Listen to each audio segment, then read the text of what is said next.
Hello, people. A very, very Merry Christmas to all of you. I hope you had a wonderful Christmas. If not, I hope you have a wonderful New Year. It's okay. Now, today, we have a very special episode for you. Some weeks ago, I put up a question on our Take 5 Instagram story asking for any suggestion you might have for us for the next episode. And one of our dear listener, Mr. Moses Hongang Chang, suggested us the topic, all bureaucrats are not intellects, and not all intellects are bureaucrats. When I first saw this topic, I was like, that's interesting. And so I dived into doing my research and I learned a couple of new things. So today we're going to talk about bureaucrats. We're going to talk about intellects. Who is considered to be an intellect? Can we, as common people, become an intellect? Is being an intellect only limited to being a bureaucrat? All of that. We're going to dissect them one by one. So I suggest you get comfortable because we're going to mess around with our cerebrum. You know, the part of the brain that deals with intelligence. But before that, a word from our sponsor.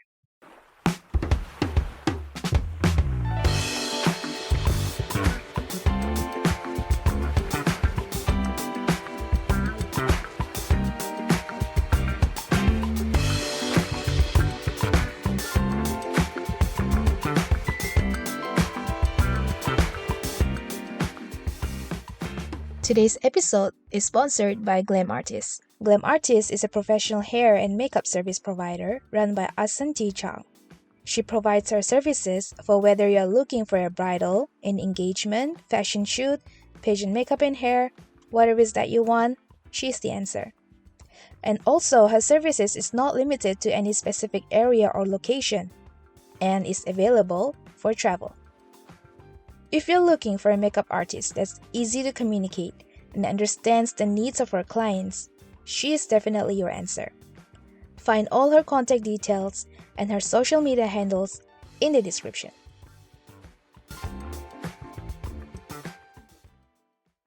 Now back to our topic. Who is an intellect? Let me read out what I found in my research. An intellect typically refers to an individual with a high level of intelligence, cognitive abilities, and mental capacity for critical thinking, problem solving, and abstract reasoning.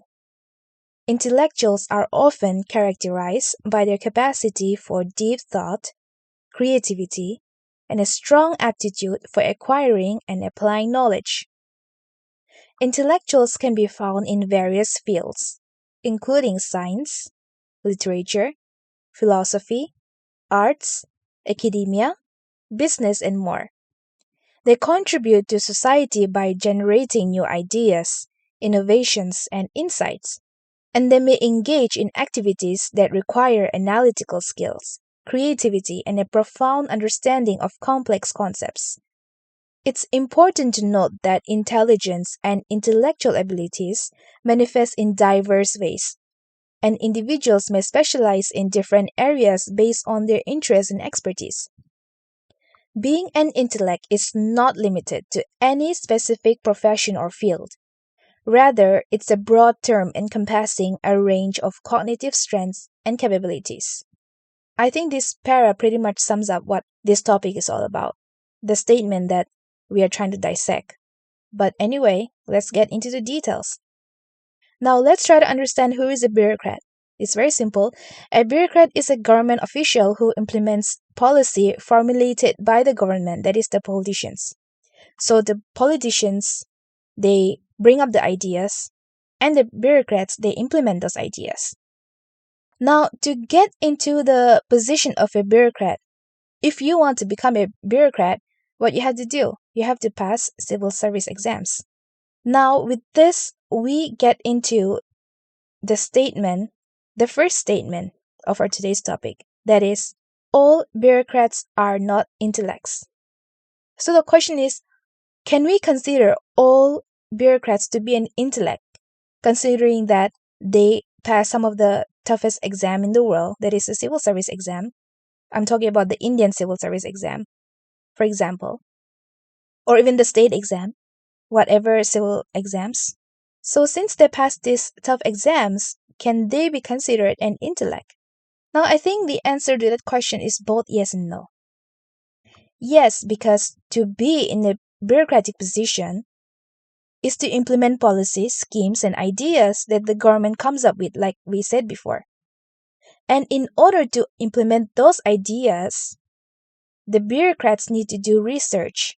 They need to critically analyze the society as how to best implement those ideas in the best way possible, taking into consideration all the nitty-gritties of that particular area where the policy is to be implemented in.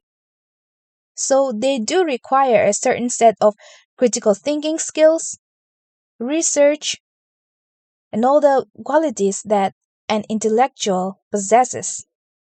So yes, to some extent, or to a large extent, they can be considered an intellectual. And no, because it's one thing to pass an exam and become a bureaucrat, and it's another thing to actually do what a bureaucrat is supposed to do. There are many bureaucrats who are doing an incredible job wherever they are posted. We pay our respects to them. They are well educated, and thus they understand the problems and needs of the society. But is that story same for all the bureaucrats in our country? Are all the bureaucrats doing what they're supposed to do in a lawful way? And the answer is no. There are some instances where some of these officials have been filed in unlawful activities. These cases are rare, but they exist. It does happen. Now let's talk about the second part of the statement. Not all intellects are bureaucrats. So as we mentioned before, an intellectual is not just found in or are limited to bureaucrats. They exist in a number of other fields, including science, literature, philosophy, arts, academia, business, creative outlets, you name it. An intellect or to be an intellect is not limited to any specific job. To be an intellect is to be open to learning new things, thirst for knowledge, to gather information, to be curious, and anyone who is interested can adopt these qualities. They contribute to society by generating new ideas, innovations, and insights. So, given this, we can agree to the second statement, that is, not all intellects are bureaucrats.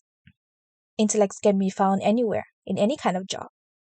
My take here is that maybe some of us may have assumed that to be in a bureaucratic position is to be an intellect, because they have acquired that position by cracking civil exams, which is not an easy feat, not something everyone can do. See, the thing is, no one suddenly becomes an intellectual by getting a bureaucratic position. Of course, one can become more aware of the things that's going around them. One may see things in new perspective because of the new job, because you have to deal with society. But qualities like curiosity, or thirst for knowledge, or the urge to bring solutions to problems should already be in an individual who is considered or who can be considered as an intellectual. It should already be there, even before you got that job. What matters is the skills and the contribution of that person. What matters is what are they doing to help others? How are they using their critical thinking or action-oriented skills? Their intelligence, so to say, for the good of the others is more of a right question to ask. Also, we should appreciate and value the diversity of talents and abilities that people bring to various aspects of life. It may involve intellectual pursuits, it may be practical skills, it may be emotional intelligence, creativity, academic pursuits, or whatever forms of expertise, because society is not formed or run by one group of people specialized in one task. We all need each other. Also, the mistake that we should avoid is to generalize a quality or set of qualities to be attributed to one specific group of people or their job, because the story is not the same for everyone. Is it convenient to stereotype and generalize people? Yes, it is very convenient. But is it accurate? And can it be accounted as a fact?